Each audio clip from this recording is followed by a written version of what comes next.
Le thème du jour, pour cette journée de prière, nous sommes appelés à toucher le cœur du monde entier par nos actes, par notre façon de vivre, puisque les gens peuvent mal comprendre les termes toucher le cœur, après ça que c'est les sens là qui sont habitués à utiliser. Toucher le cœur, c'est aller et soigner le cœur qui sont abattus. C'est ça notre travail que nous sommes appelés à exécuter.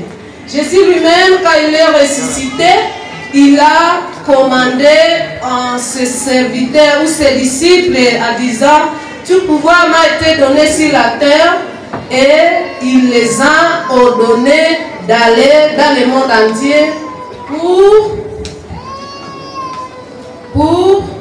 évangéliser ou propager la bonne nouvelle. L'objectif de la journée du jour est celle-ci. Étant que disciples de Jésus, nous les femmes, étant que disciples de Jésus, nous sommes appelés à travailler et à prier avec foi. Les femmes qui m'écoutent, je ne sais pas si vous êtes habituées à la prière.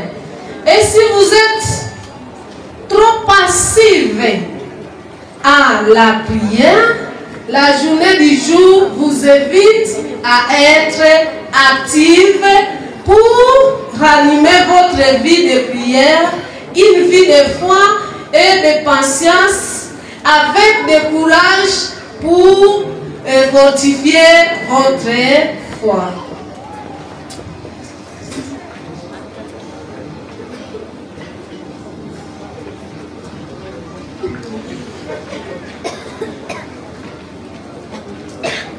Le sermon d'aujourd'hui nous est parvenu à provenance de la conférence générale, notre conférence générale qui a son siège en Amérique. Celle qui nous a préparé toutes les matières que nous allons partager aujourd'hui, c'est la directrice, Madame Dr Linda Ko. Elle a travaillé pour le Seigneur pendant tant d'années et nous devons imiter son activité car elle a travaillé totalement pour le Seigneur.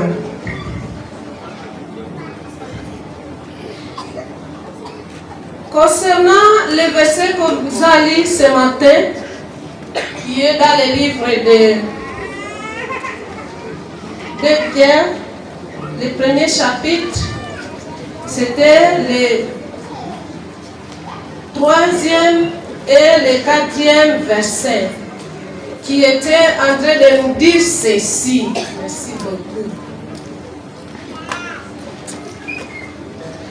Prenons nos Bibles, lisons dans 2 Pierre, chapitre 1er, le 3e, le 4e verset. Nous dit ceci: ce pouvoir divin, il nous a donné tout ce dont nous avons besoin pour une vie pieuse, en connaissant celui qui nous a appelés pour sa propre gloire et sa bonté. Avec cela, il nous a promis de grandes et de précieuses promesses, afin qu'à travers elles, vous puissiez être en communion avec le caractère de Dieu.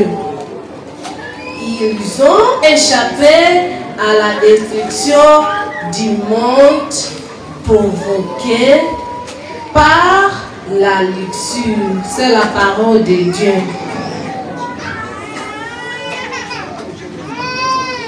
Étant que disciple de Dieu, Dieu a un travail pour nous et nous sommes appelés à exécuter cela selon que chacun va écouter la voix douce de notre Créateur. Dans le livre d'Hébreux, on dit, une fois vous attendez la voix de Dieu ou de Jésus, n'endurcissez pas vos cœurs ou votre cœur.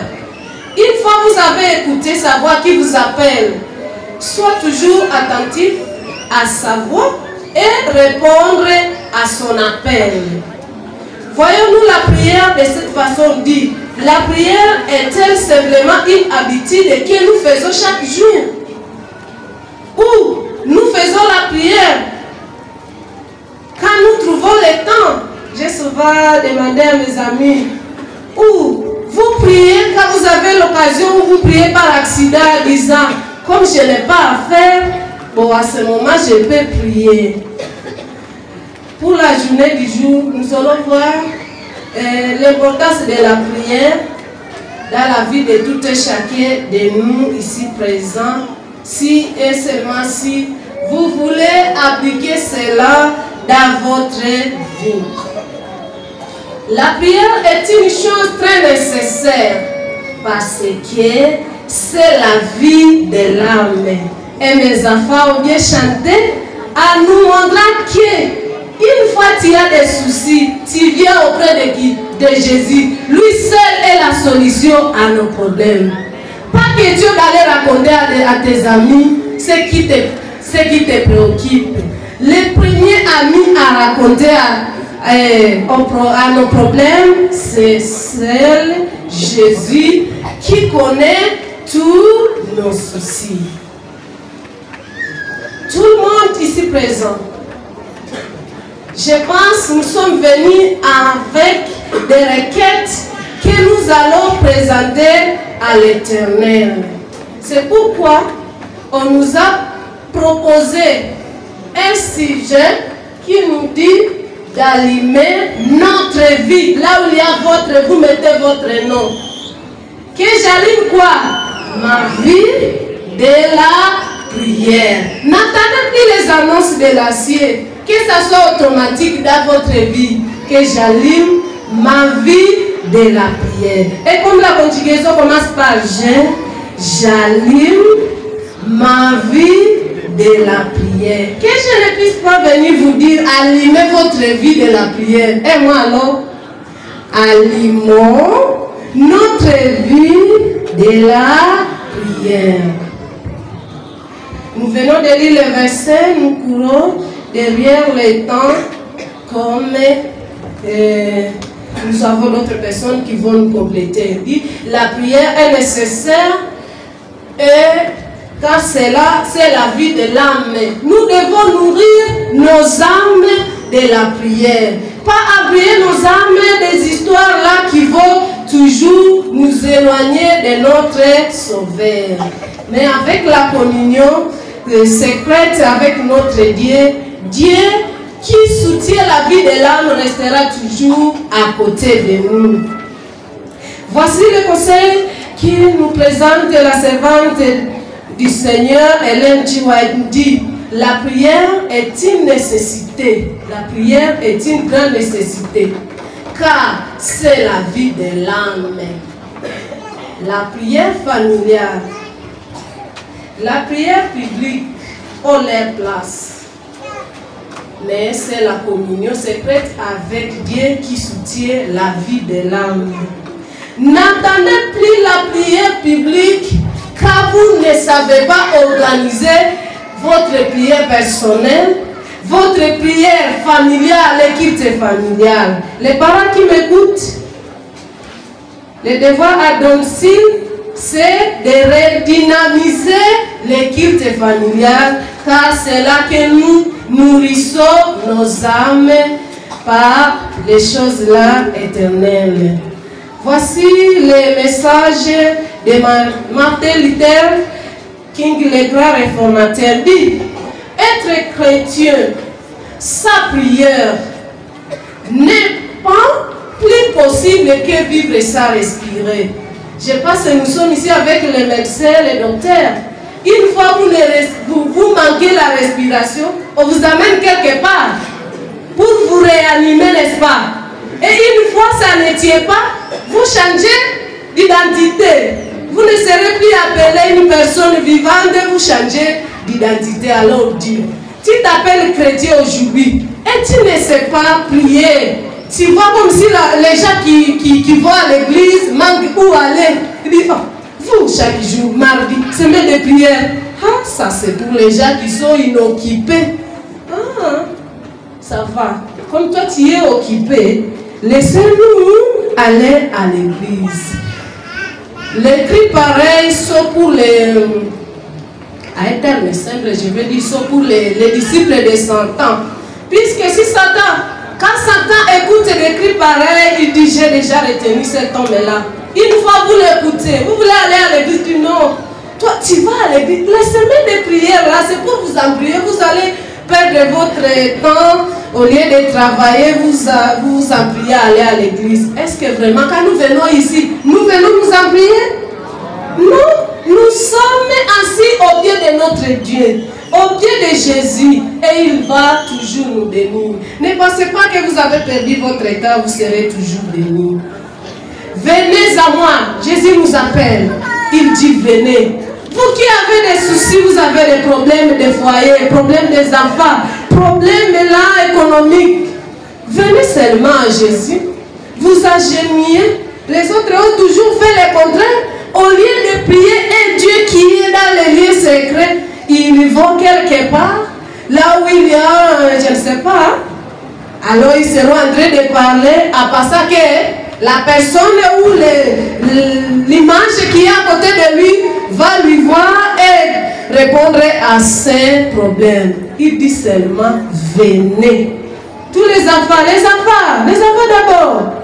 Jésus nous appelle, il dit, de venir auprès de lui pour nous présenter nos problèmes.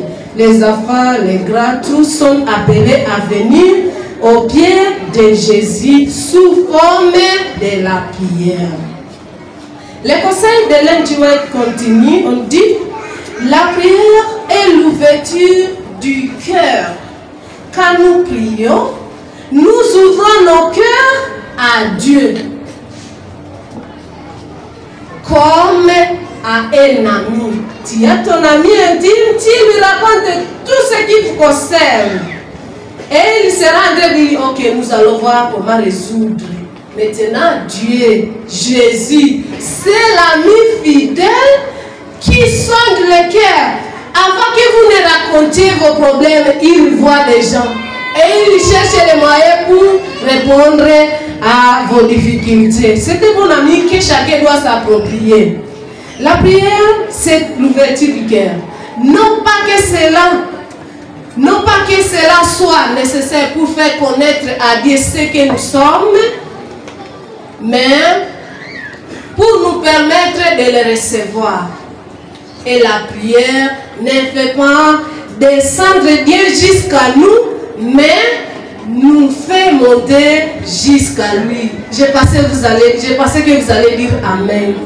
Quand nous sommes agenouillés, ce n'est pas Dieu qui va venir, mais c'est lui qui va nous faire monter jusqu'à voir son trône.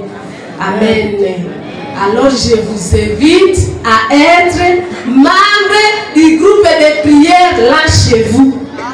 Vous pouvez appartenir à un groupe de prière sans y participer physiquement. Vous pouvez faire des prières à chaque but. Vous pouvez prier là-bas, moi aussi je suis avec vous. Ou à la maison.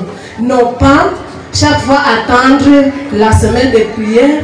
Ou bien toujours dire, ok, chez nous il y a un groupe de prière qui est toujours présent pour prier à notre faveur. Oui, c'est bon.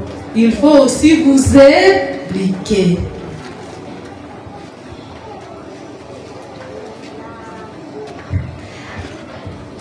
Nous devons suivre toujours le modèle de Jésus. Lui étant fils de Dieu, il ne pouvait plus prier comme il était puissant, il avait tous les pouvoirs. Mais étant ici sur terre, il nous a montré un bon exemple à suivre. Si vous lisez Matthieu 14, 23, on dit, après les avoir envoyés, il monta seul sur les flancs d'une montagne pour prier. Jésus qui, le Fils de Dieu, Il s'écarte de ses disciples pour aller prier. Et il était seul, c'est-à-dire nous encourageons aussi la prière personnelle. Il ne faut pas dire, comme papa a prié pour moi, ça suffit. Non, nous encourageons aussi la prière de tout et chacun. Ces versets-là nous montrent que Jésus était un homme de prière. Nous allons étudier aujourd'hui 4 façons qui nous montrent comment la prière éclaire notre vie. Le premier point nous montre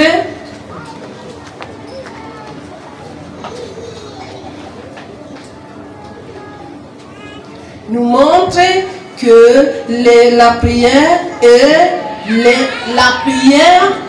enflamme le changement dans notre vie. Il nous éclaire. Une fois vous organisez la prière dans votre vie, vous devenez une personne de changement positif, pas de changement négatif. Supposons, vous avez fini 10 jours de prière. Voilà, on vous a ajouté encore une semaine de prière. Un bon chrétien doit changer du jour au jour positivement. Non pas faire les cercles vicieux. Au lieu de grandir maintenant, vous devenez comme un machocoré. Apparemment, tu es en train de bien manger, mais on constate que ça ne va pas. Nous allons à l'église chaque jour. Est-ce qu'il y a un changement? C'est pourquoi, si quelqu'un, là nous sommes en 2 Corinthiens chapitre 5, verset 17, on dit ceci. C'est pourquoi, si quelqu'un est en Christ, la nouvelle création vient à lui. Et la sienne est partie. Vous avez consommé 10 jours de prière, qu'on voit les anciennes habitudes là qui étaient très mauvaises, que ça puisse aller avec cette semaine-là. Il faut savoir éliminer les mauvaises choses et vous habiller les habitudes qui montrent la gloire de Dieu. On nous dit dans le livre de Matthieu 5,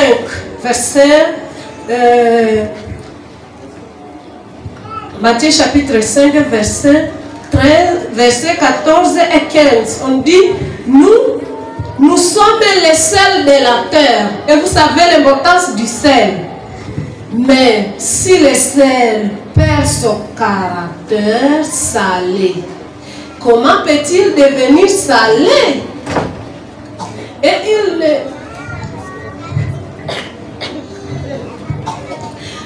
il ne sert plus à rien.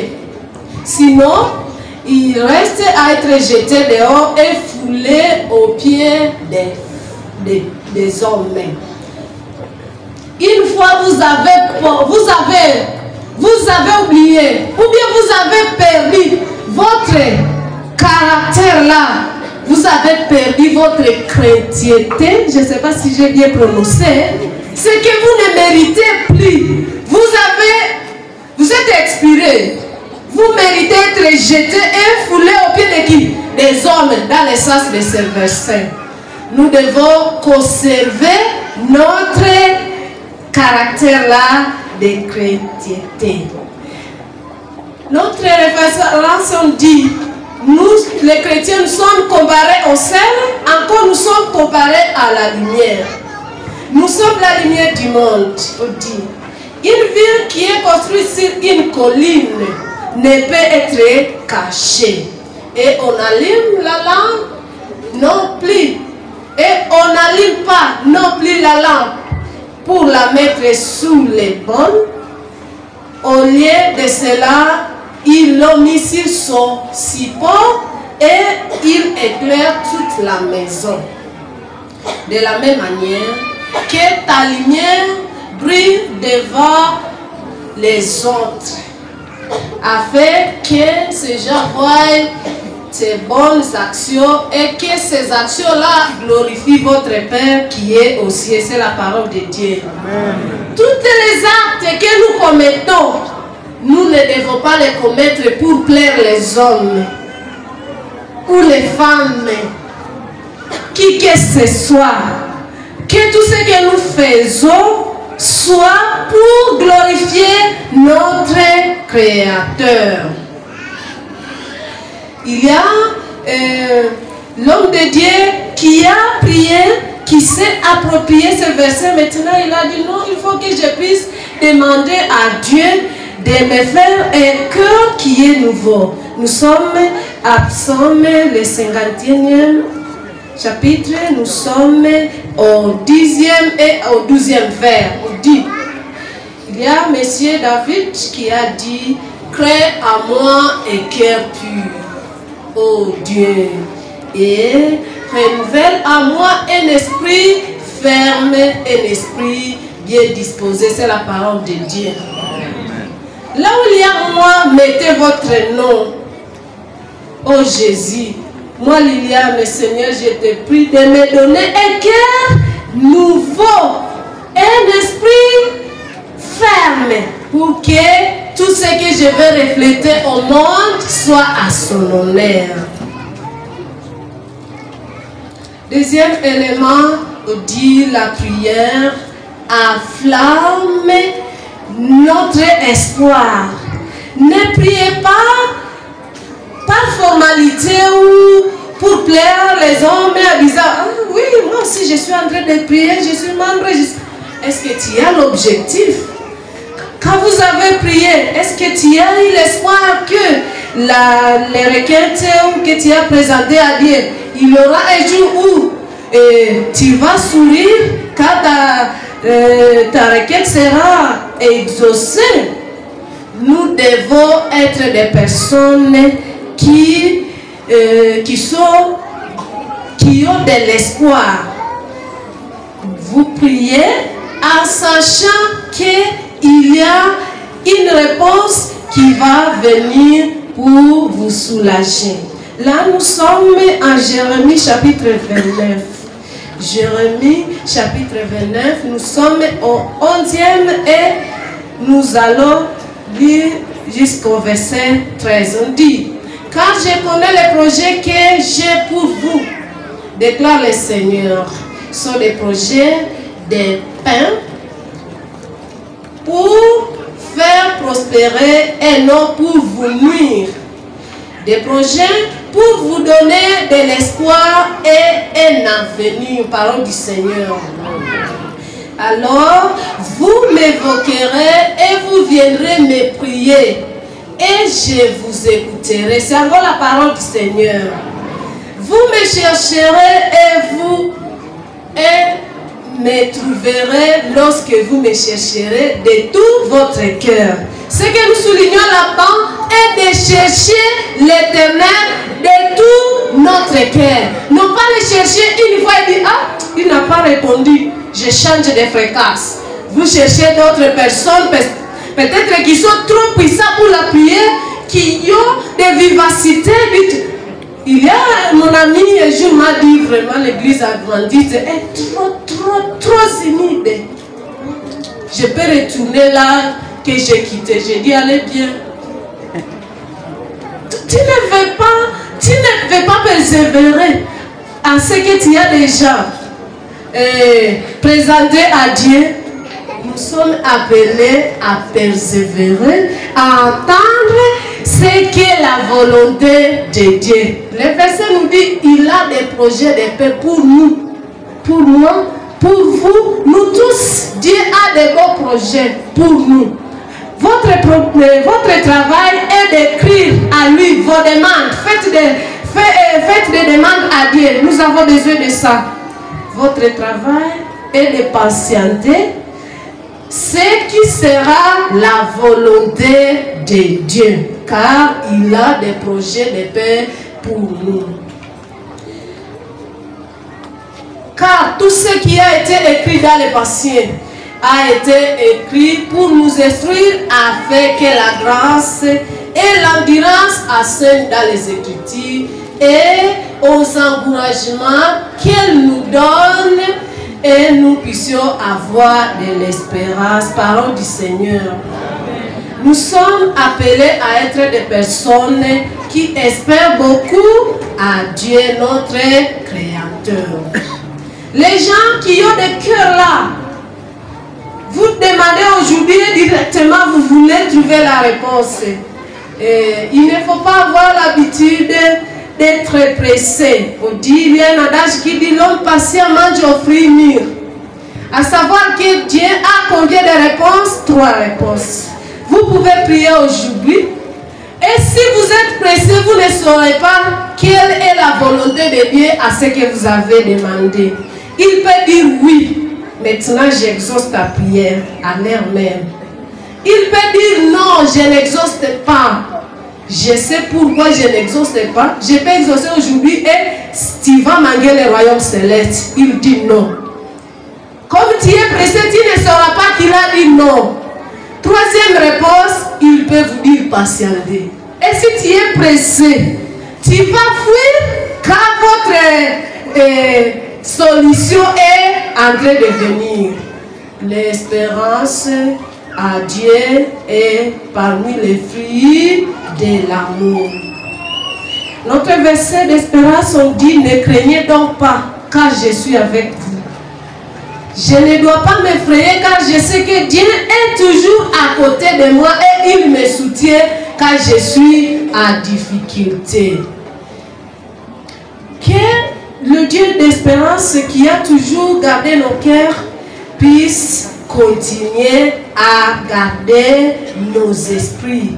Et nous devons toujours continuer à nourrir notre vie de prière par notre vie spirituelle par des prières. Autre élément, on montre que la prière afflamme de l'unité.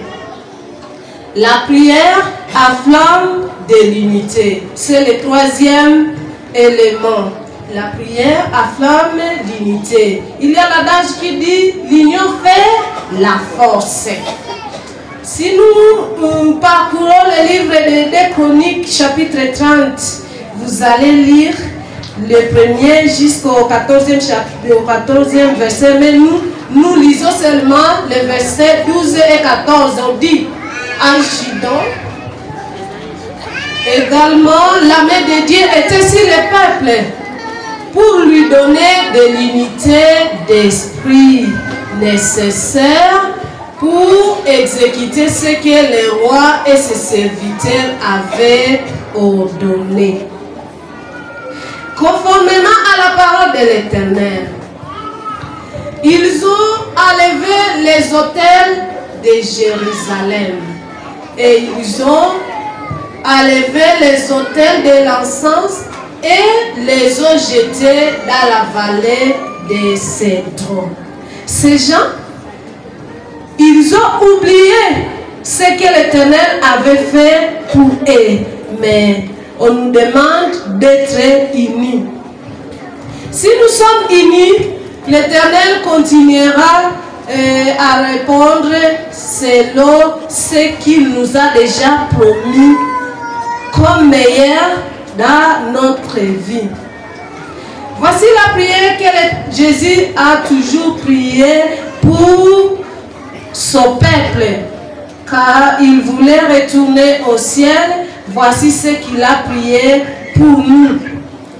C'est Jean chapitre 17, nous sommes au 20e et au 23e verset. On dit ceci: ma prière ne s'adresse pas uniquement à eux. J'ai pris aussi pour ceux qui croient à moi. Est-ce que réellement vous aussi vous croyez à lui? Voilà, il prie à vous. Père, tout comme tu es à moi, je suis à toi. C'est Jésus qui est en train de prier à notre faveur. Qu'il soit aussi à nous pour le monde, pour que le monde croit que tu m'as envoyé.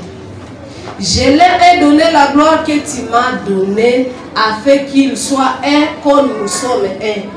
Dieu nous a donné la gloire pour que nous continuions l'unité ici sur terre comme là au ciel ils sont un. Moi à eux et toi à moi, afin qu'ils soient amenés à l'unité complète. Nous avons souligné l'unité complète. Alors le monde saura que tu m'as envoyé et que tu les as aimés comme tu m'as aimé. C'est la parole de l'Éternel. Tous ici présents, nous sommes appelés à être unis, car l'union fait la force. Il y a un problème à l'église, une fois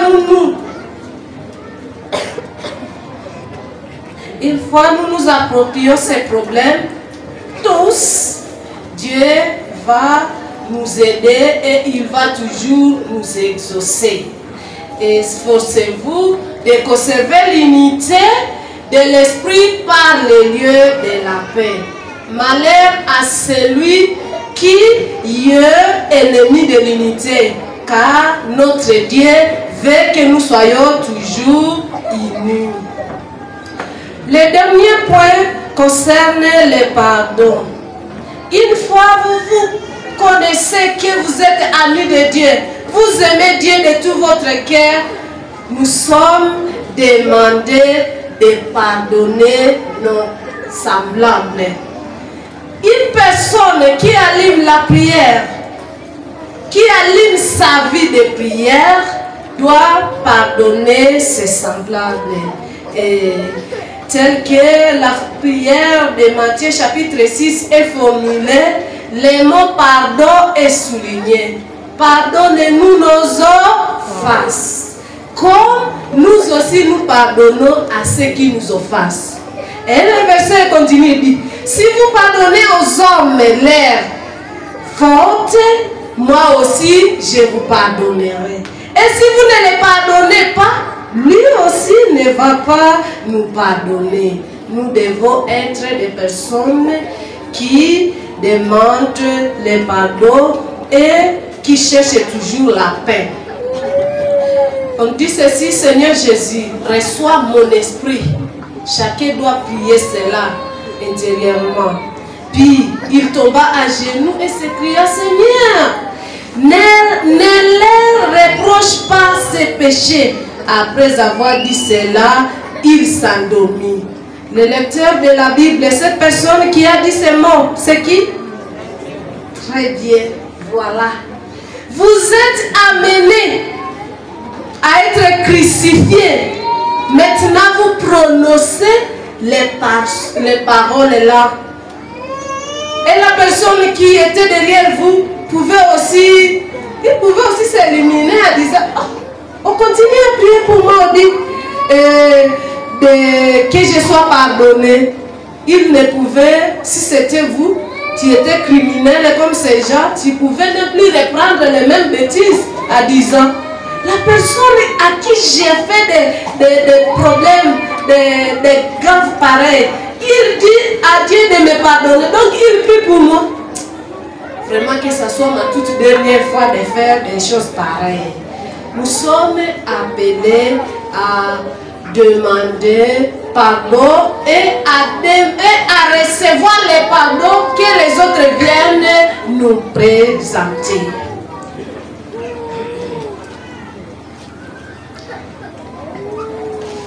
Jésus, quand il a été crucifié, voici aussi ce qu'il a dit.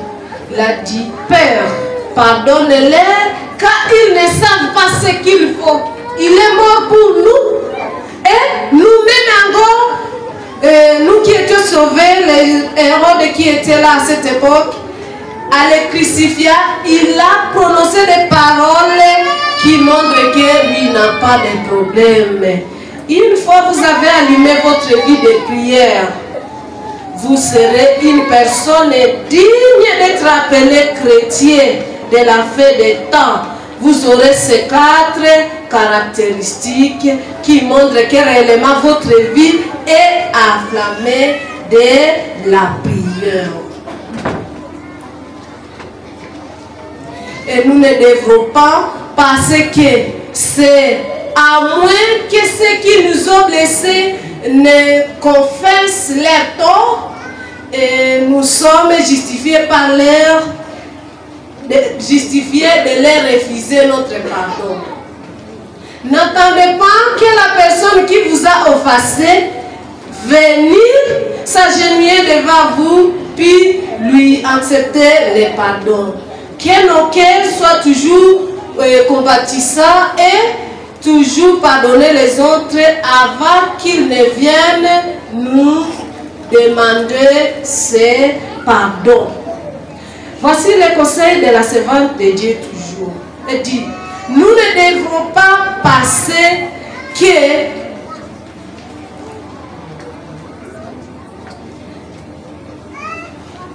nous ne devrons pas avoir un esprit de compassion avec eux, ceux qui ont péché contre nous, qu'ils confessent ou non leur faute. Je venais de dire cela. N'attendez pas que la personne offensive puisse venir vous plaider. Et vraiment, est-ce que réellement vous acceptez me pardonner? Il y a ceux qui disent, jusqu'à ma mort, je ne les pardonnerai pas. Car vous continuez à dire comme ça, le ciel ne sera pas ouvert pour vous. Même si je ne suis pas le propriétaire du ciel. Puisque lui-même a dit, si vous ne pardonnez pas, moi non plus, je ne vous pardonnerai pas aussi. Alors, une fois, partout nous passons, nous sommes connus que nous sommes les adventistes du 7e jour. C'est nous qui avons la lumière. Nous devons montrer valablement cette lumière en montrant des bonnes actions à nos semblables. Qu'on ne puisse plus nous raconter ici à ville que les adventistes ne pardonnent pas. Ou les adventistes sont les premiers offenseurs. Nous devons toujours chercher la paix avec tout le monde. Ne permettez pas que les malheurs puissent dominer votre esprit, que notre esprit soit toujours allumé de la prière, car la prière nous aide à vaincre les tentations. Il y a un verset en Philippiens 4, 13 qui nous dit, j'ai pu tout par celui qui me donne la force et par celui qui me fortifie. Une fois que vous appropriez ces 4 éléments, afflammez votre vie de prière et améliorez votre santé mentale par la prière, il va toujours vous aider et toujours vous donner la réussite car il a des projets de paix. Nous sommes appelés à aimer nos ennemis. Vous pouvez dire, maman, mais est-ce que vous aussi, vous pouvez aimer votre ennemi? Non, non. Laissez cet ennemi-là. Laissez à Dieu cet ennemi-là. Lui-même, il va s'occuper de lui. Quelqu'un vous provoque, vous dites Jésus, vous voyez encore, vous continuez votre marche, il va s'occuper de lui. Il dit lui-même, à lui la vengeance. Ne cherchons pas à dire, vraiment, nous protégeons. La Bible dit, si Dieu ne nous protège pas, nous nous trompons en disant que nous sommes en train de nous protéger. Avec des prières constantes, cela peut susciter des changements d'espoir, d'unité et de pardon dans nos vies. Une fois nous activons ou nous nous abonnons à allumer notre vie de prière chaque jour, il y aura un changement d'espoir, changement d'unité et nous serons les bienvenus à pardonner nos amis. Que l'Éternel puisse nous donner la force de pouvoir pratiquer la prière dans notre vie, allumer chaque jour notre vie de prière pour vaincre les tentations apportées par les malins. C'est ma prière pour vous. Au nom du Père, du Saint-Esprit. Amen. Amen.